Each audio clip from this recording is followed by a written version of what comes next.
Hi friends, ఈరోజు మనం ఈ వీడియోలో దక్ష యజ్ఞధ్వంసం గురించి తెలుసుకుందాం. ఒక వ్యక్తికి అహంకారం ఎక్కువైతే తానే కాకుండా తన చుట్టూ ఉన్న వాళ్ళని కూడా ఎంత ప్రమాదంలోకి నెడతాడో ఈ కథలో మనం తెలుసుకుందాం.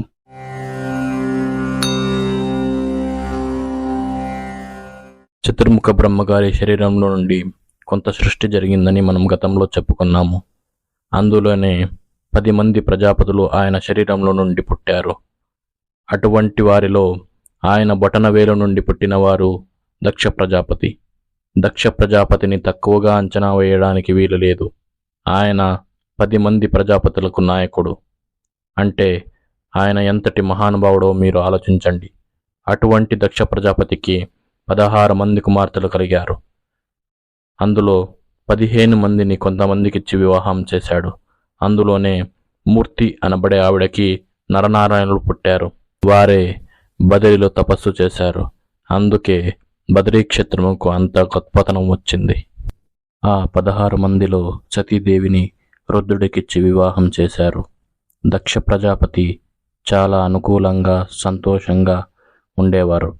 అలా ఉంటున్న సందర్భంలో ఒకానొకప్పుడు ప్రజాపతులందరూ కలిసి సత్రయాగం చేశారు. అది దీర్ఘ సత్రయాగం. అక్కడికి చతుర్ముఖ బ్రహ్మగారు కూడా వచ్చారు. బ్రహ్మగారు కనపడితే అందరూ నమస్కరించారు. ఎందుకంటే ఆయన సృష్టికర్త, ఇంటికి పెద్ద. అందుకని ఆయన పేరు చెప్పినా కనపడినా గౌరవిస్తారు. ఇంటికి పెద్దను ఎలా గౌరవించాలో మన పురాణం చెబుతుంది.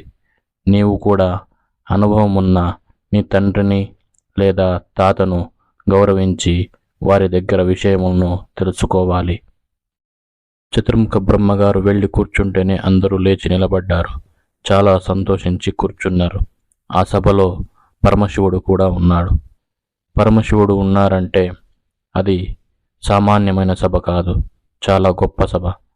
అందులో ఋషులు, ప్రజాపతులు, మహర్షులు, బ్రహ్మర్షులు వీళ్ళందరూ కూర్చుని ఉన్నారు.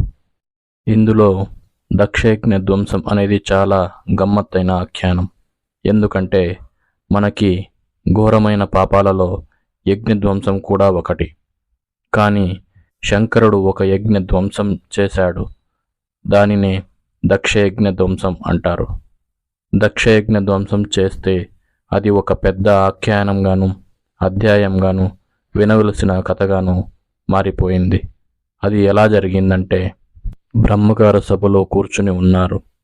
ఆ సభలో కూర్చున్న వాళ్ళెవ్వరూ సామాన్యులు కారు. అప్పుడు ఆలస్యంగా సభలోకి దక్ష ప్రజాపతి వచ్చారు. సూర్యుడు భూమండలం మీదికి నడిచి వస్తే ఎలా ఉంటుందో దక్ష ప్రజాపతి అలా ఉన్నాడు. అటువంటి తేజోమూర్తి ఆయన.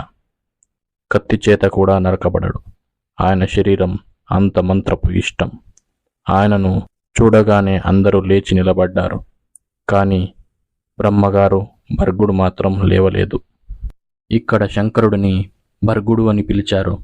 భర్గుడు అనే పేరులోనే దక్ష యజ్ఞ ధ్వంస రహస్యమంతా దాగి ఉంది. భర్గుడు అంటే తేజస్వరూపుడనే అర్థం. అటువంటి భర్గనామమును పలికితే చాలు మనలో ఉండే అజ్ఞానమనే చీకటి తొలగిపోతుంది. ఆ భర్గనామము అంత గొప్పది. ఆయనకు రాగద్వేషములు ఉండవు. ఆయన అంతటా బ్రహ్మమును చూస్తూ ఉంటాడు. తనలో తాను రమించిపోతూ ఉంటాడు. అందుకే శంకరుడు ఎప్పుడూ పద్మాసనం వేసుకుని కూర్చుని అరమోర్పు కన్నులతో తనలో తాను పరవశించిపోతూ ఉంటాడు. ఆయన ఈ బ్రహ్మాండమునంతటా నిండిపోయి ఉన్నవాడు. ఆయనను తలుచుకుంటే చాలు జ్ఞానమిస్తాడు.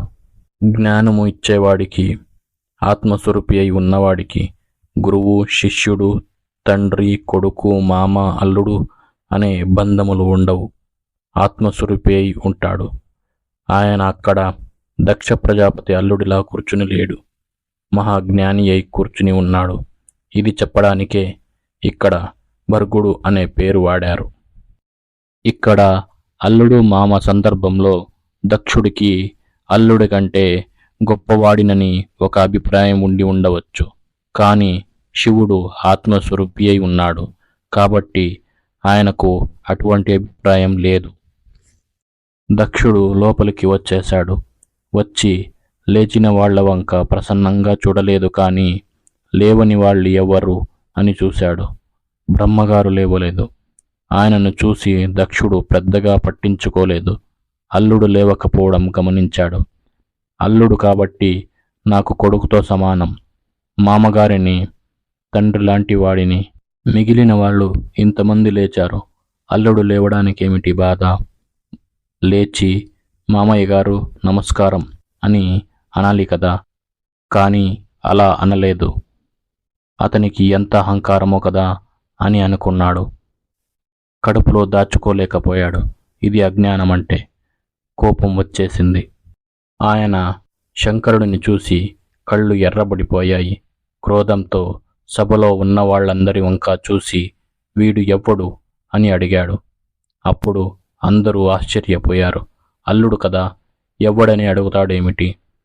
కాళ్ళు కడిగి కన్యాదానం చేశాడు కదా, ఎవ్వడని అడుగుతాడేమిటి అని అందరూ ఆశ్చర్యపోయారు. శివుడు నవ్వుతూ కూర్చున్నాడు. ఆయనకు అర్థమైంది. నమస్కారం పెట్టలేదు కదా, కోపం వచ్చినట్లుంది అనుకున్నాడు. అక్కడ ఉన్నవాళ్లు లేచి ఈయన శివుడండి అని చెప్పారు. ఆ మాట వినగానే దక్షుడికి ఇంకా కోపం వచ్చింది. శివుడా అని ప్రశ్నించాడు. శివుడు అంటే మంగళమును చేసేవాడు అని అర్థం. ఆయన ఎప్పుడూ మంగళం చేస్తూ ఉంటాడు. అమంగళం చెయ్యడం ఆయనకు చేత కాదు. అసలు అమంగళం ఆయన చెయ్యడు. అందుకని ఆయనకు శివుడని పేరు. ఆ పేరు చెప్పేటప్పటికీ దక్షుడికి కోపం వచ్చింది. ఆయన అన్నాడు, వీనిని శివుడని పిలిచినవాడు ఎవ్వడు? ఏ పని చెయ్యకుండా అలా కూర్చుని ఉంటాడు. వీనికి మానమర్యాదలు లేవు. దిగంబరుడు, మానహీనుండు, మర్యాద లేనివాడు. ఎప్పుడూ మదించినవాడు ఎలా ఉంటాడో అలా తిరుగుతూ ఉంటాడు. పిచ్చివాళ్లందరినీ వెంట పెట్టుకుని తిరుగుతూ ఉంటాడు. అటువంటి వాళ్ళంటే ఇతనికి చాలా ఇష్టం. ఎప్పుడూ చుట్టూ భూత ప్రేత పిశాచములను పెట్టుకుని తిరుగుతూ ఉంటాడు. తామసులైన ప్రమదగణములన్నిటికీ నాథుడు. శ్మశానంలో కాలిన శవముల బూడిద ఒంటికి రాసుకుంటూ ఉంటాడు. శవములు కాలిపోయిన తర్వాత వాటి ఎముకలను తీసి దండగా గుచ్చి మెడలో వేసుకుంటూ ఉంటాడు. అసలు వీనికి ఆంతర్యమునందు కాని బాహ్యమునందు కాని శౌచము లేదు. చాలా దుష్టమైన హృదయము ఉన్నవాడు. వీడు పిచ్చివాళ్లందరికీ నాయకుడు. శవములు ఎక్కడ కాలుస్తారో, అందరూ ఎక్కడికి వెళ్ళడానికి భయపడతారో అటువంటి శ్మశానంలో తిరుగుతూ ఉంటాడు. జుట్టు దువ్వుకోవడం చేతకాదు. ఎప్పుడు జటాజూటం కట్టుకుని జుట్టు విరబోసుకుని తిరుగుతూ ఉంటాడు. వీనిని చూస్తేనే భయమేస్తుంది. ముట్టుకోబుద్ధి కాదు. అమంగళకరుడు. ఇతనికి శివుడని ఎవరు పేరు పెట్టారు?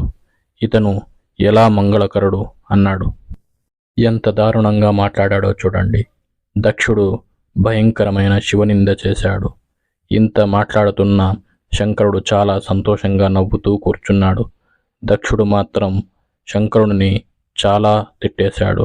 సాధారణంగా కోపంలో ఉండేటటువంటి వాడికి ఒక లక్షణం ఉంటుంది.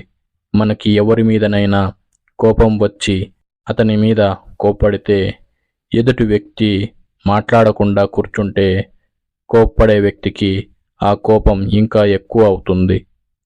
ఈ విధంగా దక్షుడు ఇన్ని మాటలు అంటే నిజంగా మంగళం చేసేవాడు కాబట్టే ఆయన ఏమీ అనలేదు. అలా నవ్వుతూ కూర్చున్నాడు. ఆయనకు దూషణ భూషణ రెండూ ఒక్కలాగే ఉంటాయి. అలా ఉండగలగడం చాలా గొప్ప విషయం. దీనుల పట్ల మరియు తనను ద్వేషించే వారి పట్ల ఏకకాలమునందు సమానంగా ఉండగల లక్షణము కేవలం బ్రహ్మమునకు మాత్రమే ఉంటుంది. అటువంటి శంకరుడిని పట్టుకుని ఎన్ని మాటలు అన్నాడో, కానీ శంకరుడు ఏమీ మాట్లాడలేదు. అప్పుడు దక్షుడికి శంకరుని మీద ఇంకా కోపం వచ్చింది. ఇన్ని మాటలు అన్నా నీవు పలకలేదు, లేచి నమస్కరించలేదు. కాబట్టి ఇవాల్టి నుంచి జరిగేటటువంటి యజ్ఞ యాగాది క్రతువుల యందు నీకు హవిర్భాగము లేకుండుగాక అని శపించాడు. ఈశ్వరుడికి హవిర్భాగము లేకుంటే అది యజ్ఞమేమిటి, యాగమేమిటి? అవి యజ్ఞమనిపించుకోవు. అదొక అజ్ఞానం అంతే.